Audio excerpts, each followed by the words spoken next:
Hadirin dimohon berdiri. Presiden Republik Indonesia dan Presiden Republik Rakyat Tiongkok memasuki tempat acara. 全体起立，欢迎印度尼西亚共和国总统和中华人民共和国主席进入会场。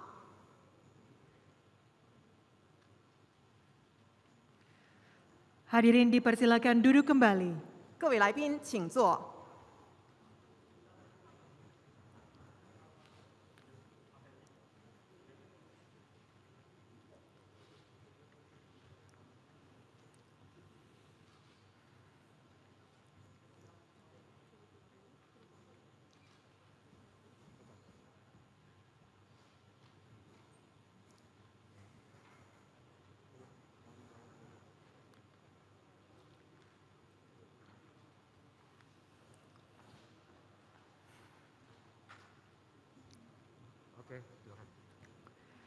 Assalamualaikum warahmatullahi wabarakatuh. Om Swastiastu. Shalom. Namo Buddhaya. Salam sejahtera untuk kita semua. Salam kebajikan. Bapak Ibu yang kami hormati, selamat sore dan selamat datang dalam rangkaian acara Pertemuan Bilateral Republik Indonesia dan Republik Rakyat Tiongkok. 祝福大家平安喜乐。尊敬的先生们、女士们，下午好。 欢迎出席印尼中国双边会议系列活动。 Selamat datang kepada yang terhormat Presiden Republik Rakyat Tiongkok Yang Mulia Xi Jinping. 我们欢迎尊敬的中华人民共和国主席习近平阁下。 Yang terhormat Presiden Republik Indonesia Bapak Joko Widodo. 尊敬的印度尼西亚共和国总统佐科维多多阁下。 Yang kami hormati para menteri serta seluruh hadirin dan undangan. 尊敬的各位部长以及所有与会嘉宾。 Acara akan diisi dengan showcase proyek strategis Indonesia dan Tiongkok. Kita akan menyaksikan video singkat proyek kereta cepat Jakarta-Bandung. 本次活动将展示印尼中国战略项目。首先，请欣赏雅万高铁项目短片。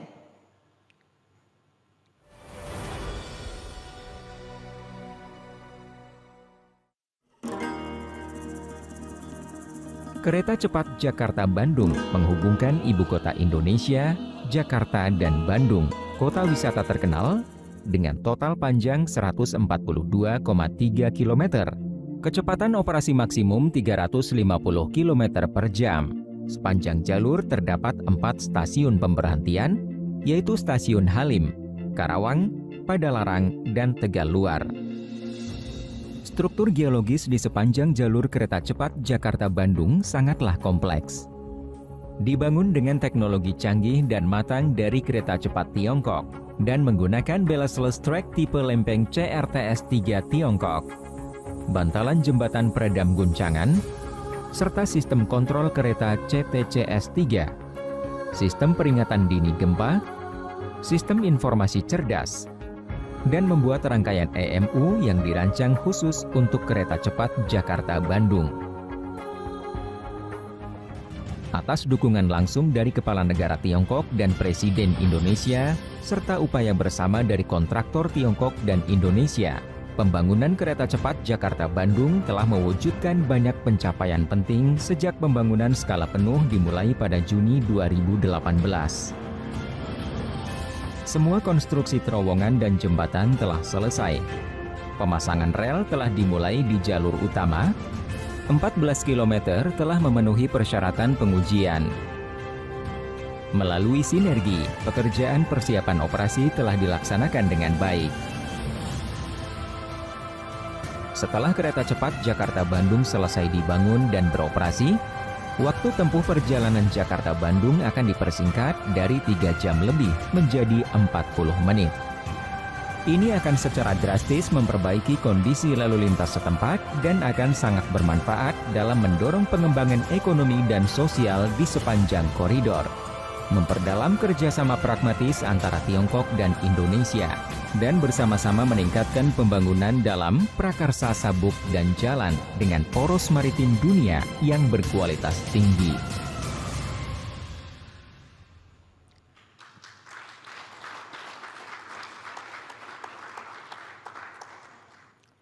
Acara dilanjutkan dengan laporan dari Ketua NDRC.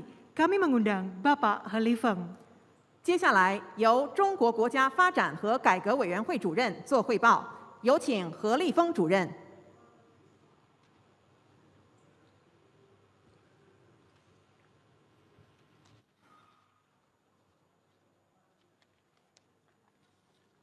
尊敬的习近平主席，尊敬的佐科总统，各位来宾，在两国元首的亲自关心、亲自推动下，雅万高铁全面开工建设以来，双方团队始终以时时放心不下的责任感，攻坚克难，项目建设持续取得新的进展。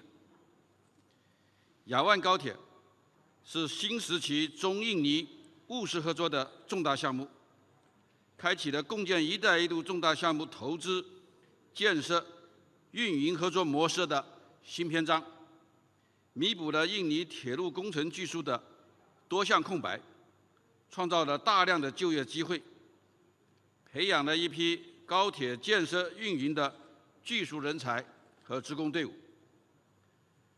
雅万高铁作为印尼乃至东南亚国家的首条高铁，将为印尼工业化、城镇化注入增长的动力，必将成为带动印尼经济社会发展的幸福之路。我们将继续认真贯彻落实两国元首的重要共识，走稳雅万高铁建设的最后1公里，争取尽快高质量建成通车，推动共建“一带一路”倡议与全球海洋支点战略合作结出更多的硕果。谢谢。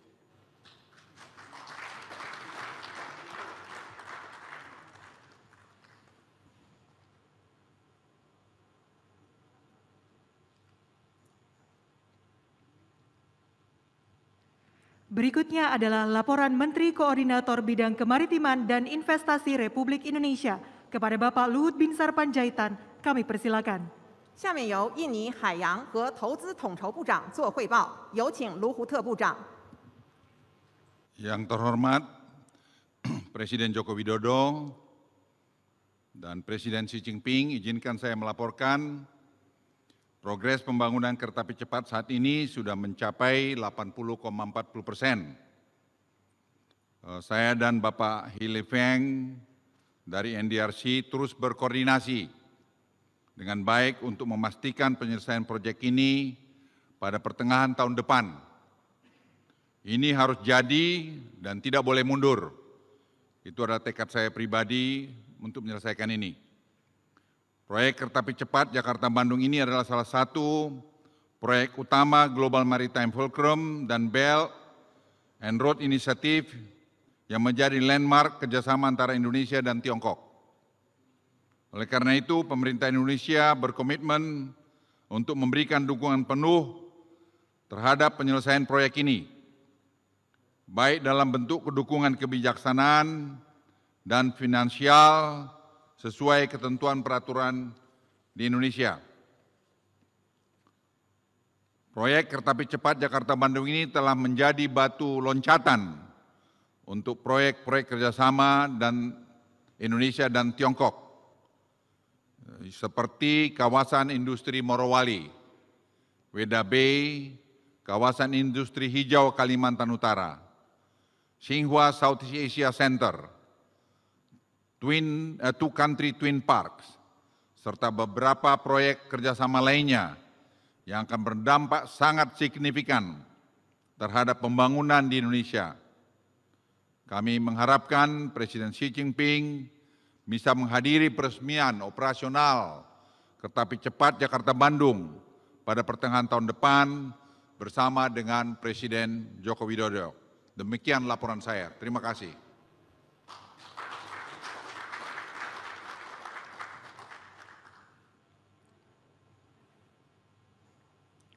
Hadirin, kita telah terhubung melalui koneksi video antara Nusa Dua Bali dengan Stasiun Tegaluar Bandung untuk melaksanakan operational trial kereta cepat Jakarta-Bandung.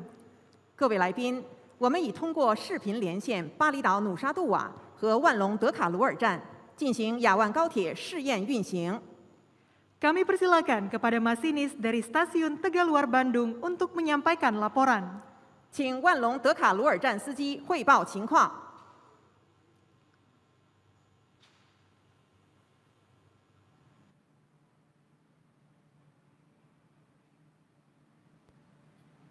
Lapor, Presiden Joko Widodo, CIT untuk kereta cepat ke Bandung sudah siap dan instruksi trek akan segera dilaksanakan. Mohon laksanakan.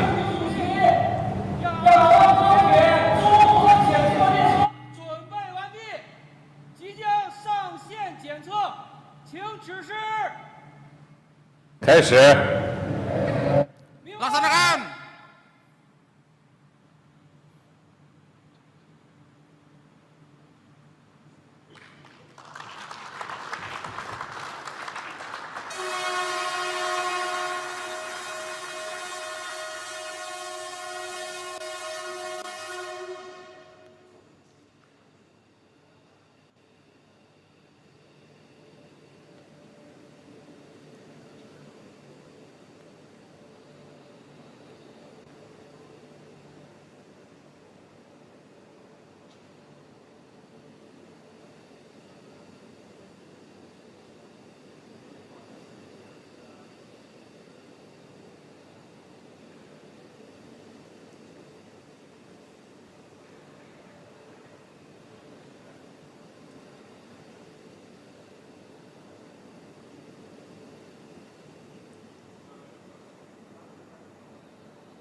Yang terhormat Presiden Joko Widodo dan Presiden Xi Jinping, kereta cepat inspeksi ini bertugas memastikan keamanan dan perawatan kereta cepat Jakarta-Bandung.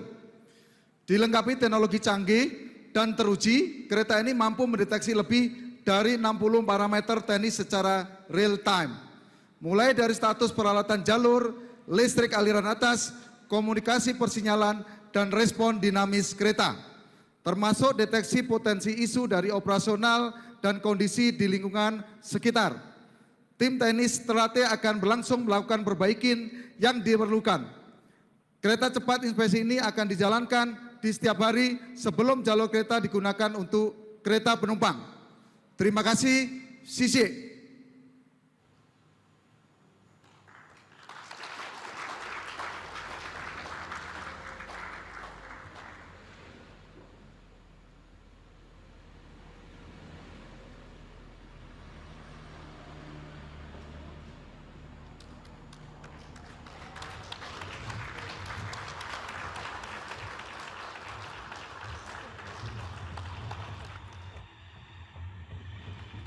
Kita akan menyaksikan video proyek kerjasama Indonesia dan Tiongkok. 接下来将播放印尼中国合作项目短片。 Sebagai tetangga dekat dengan sahabat akrab, hubungan Indonesia dan Tiongkok telah terjalin sejak abad ke-7 Masehi. Selama berabad-abad, kedua negara telah melakukan kerjasama, mulai dari perdagangan barang hingga pertukaran ilmu pengetahuan, serta budaya di sepanjang jalur sutra maritim kuno.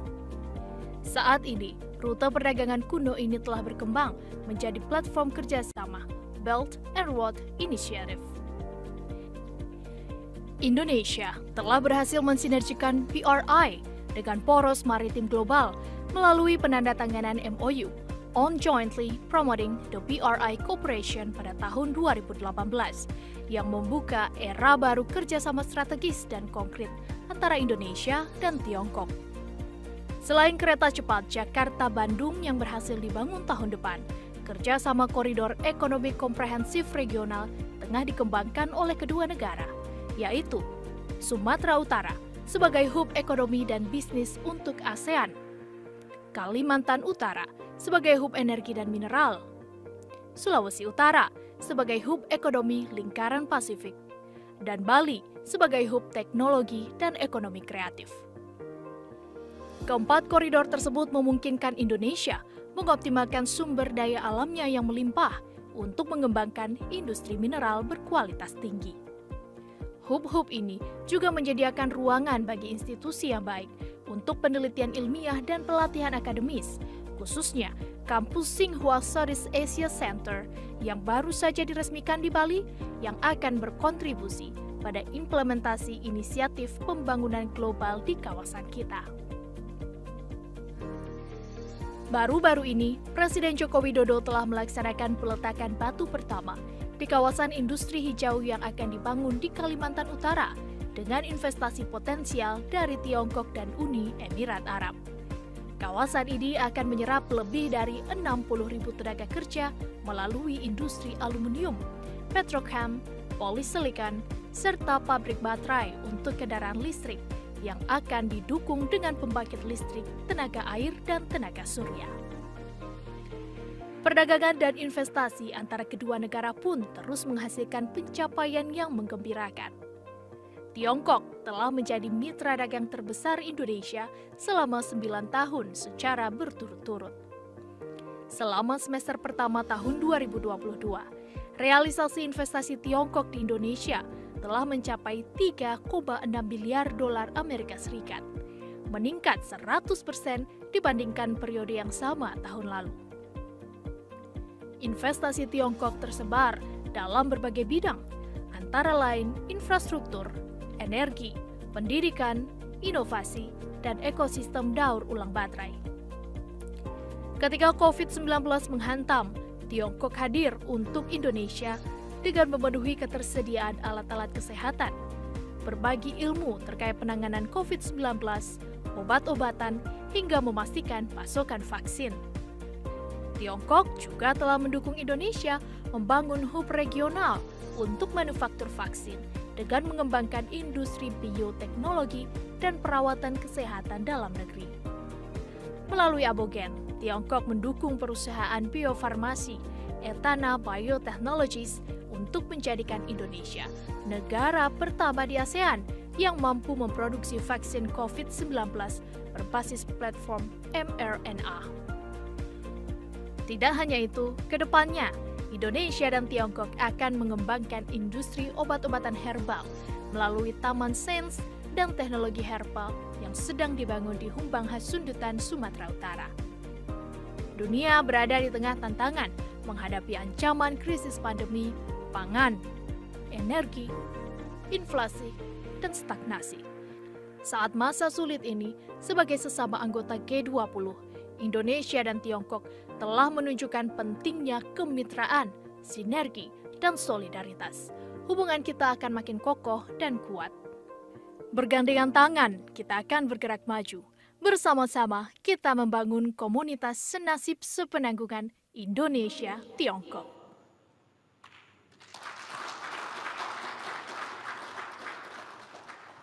Hadirin yang kami hormati, demikianlah rangkaian acara live streaming dan penayangan video proyek strategis Indonesia dan Tiongkok. Kami mengucapkan terima kasih atas kehadiran Presiden Republik Indonesia dan Presiden Republik Rakyat Tiongkok. Dimohon berkenan kepada Presiden Republik Indonesia dan Presiden Republik Rakyat Tiongkok beserta para menteri dan pendamping menuju ruang bilateral. 尊敬的各位来宾，以上就是印尼中国战略项目直播和视频展示系列活动。感谢印度尼西亚共和国总统和中华人民共和国主席的光临，请二位国家元首、各位部长及相关陪同人员移步进入双边会议场地。 Terima kasih. Wassalamualaikum warahmatullahi wabarakatuh. Om Santi Santi Santi Om. 祝福大家平安喜乐，谢谢。